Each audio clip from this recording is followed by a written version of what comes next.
हो, महाराष्ट्रात किसान सन्मान निधी हा हप्ता किती शेतकऱ्यांना मिळाला आणि किती लाभार्थी आहे? आज महाराष्ट्रातल्या 90 लाख शेतकऱ्यांना किसान सन्मान निधीचा हा हप्ता मिळालेला आहे। देशाचे प्रधानमंत्री माननीय मोदीजी यांचे मी मनापासून आभार मानतो की त्यांनी अशा प्रकारे किसान सन्मान निधी सुरू केला आणि 3 लाख कोटीपेक्षा देखील जास्त निधी हा शेतकऱ्यांच्या खात्यामध्ये चाललेला आहे। हा एक जगातला डीबीटीचा रेकॉर्ड आहे। त्यामुळे मी प्रधानमंत्र्यांचे मनापासून आभार मानतो। साहित्य संमेलनामध्ये ज्या पद्धतीने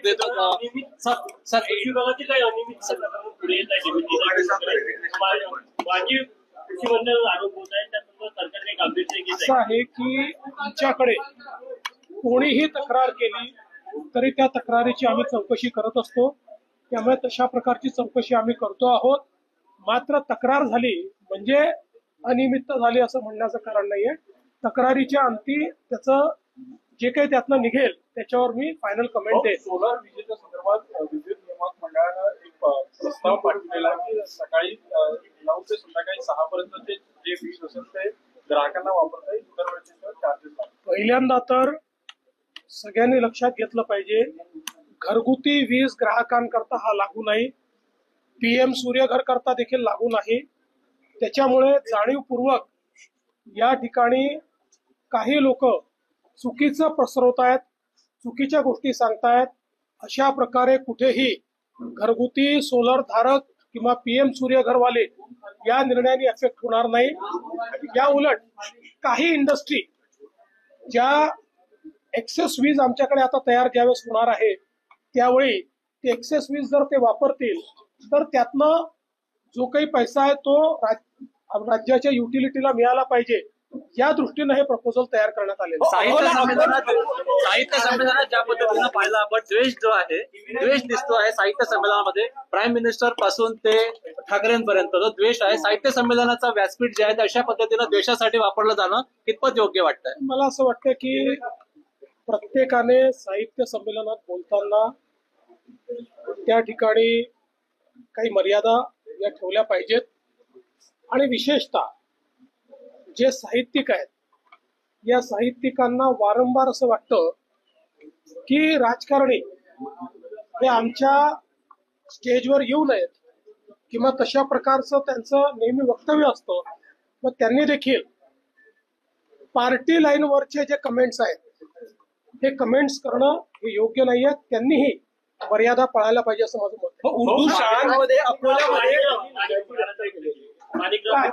ते म्हटलं की 100 दिवसाचा कार्यक्रम केला, आमच्या मनाने आम्हाला सीएस आणि ओएसडी देखील नेमता येते, मुख्यमंत्र्यांनी नेमले। असं आहे, पहिली गोष्ट माणिकराव कोकाट यांना कदाचित ते माहिती नसेल, पीएस आणि ओएसडी नेमण्याचा अधिकार हा मुख्यमंत्र्याचाच आहे। त्याचा प्रस्ताव मंत्री मुख्यमंत्र्याकडे पाठवतात आणि मुख्यमंत्री त्याच्यावर अंतिम निर्णय करतात। हे काही नव्याने होत नाही। मी कॅबिनेटमध्ये स्पष्टपणे सांगितलं होतं, तुम्हाला पाहिजे ती नावं पाठवा, पण त्या नावांमध्ये ज्यांची नावं फिक्सर म्हणून, ज्यांची नावं चुकीच्या कामामध्ये इन्व्हॉल्ड आहेत त्यांना मी मान्यता देणार नाही।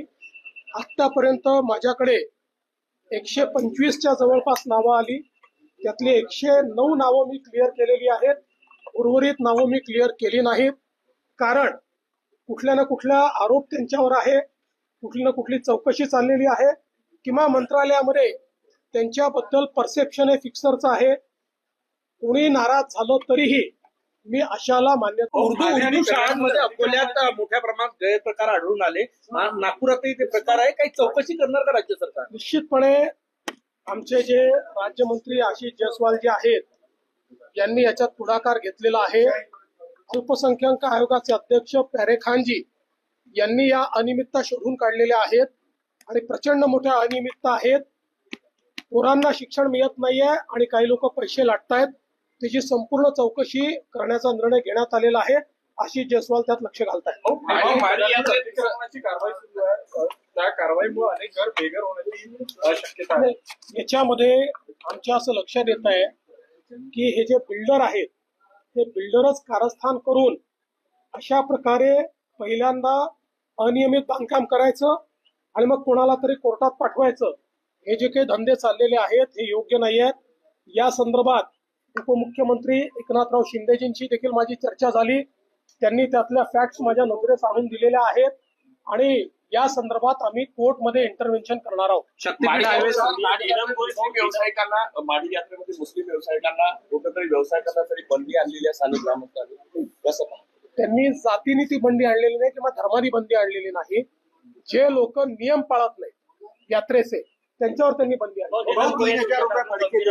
मात्र मला त्या संदर्भात अजून पूर्ण माहिती नाही आहे. मी जे काही तुम्हाला माहिती देतो ही माझी IQ माहिती आहे. मी त्या संदर्भात पूर्ण माहिती घेईन आणि मग त्यानंतर बोलेन. शक्तीपीठ हायवे संदर्भात काय सांगाल? MSRTC मागणी होत होती जर काही पद पाहिजे बघा, त्या पक्षात त्या होत्या, मी तर काही त्या पक्षात नव्हतो.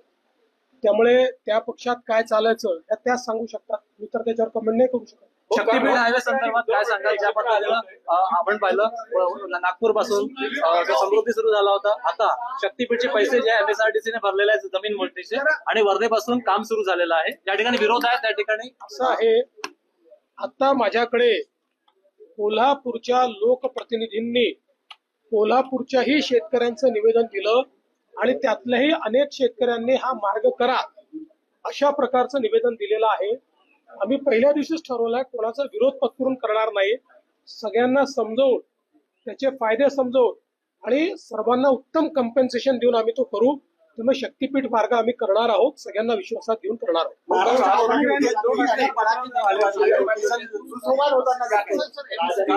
उद्धव ठाकरे एका कार्यक्रमाच्या निमित्तानं एकत्रित आले होते. हे दोघं सोबत येतील अशी चर्चा पुन्हा करण्यात त्याच्यावर मी काही बोलू शकत नाही. पण राज्यामध्ये कोणीही कोणाशी सुसंवाद करत असेल तर मी त्याचं स्वागत करेन. विसंवाद असू नये, सुसंवाद असला पाहिजे.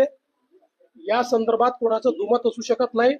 त्यामुळे निश्चितपणे सगळ्यांनी सुसंवाद करावा आणि आपणही सगळ्यांनी मिळून 9 वाजताच्या भोंग्याला सुसंवाद कसा करायचा हे जर शिकवलं तर राज्यातली संवादाची परिस्थिती सुधारेल.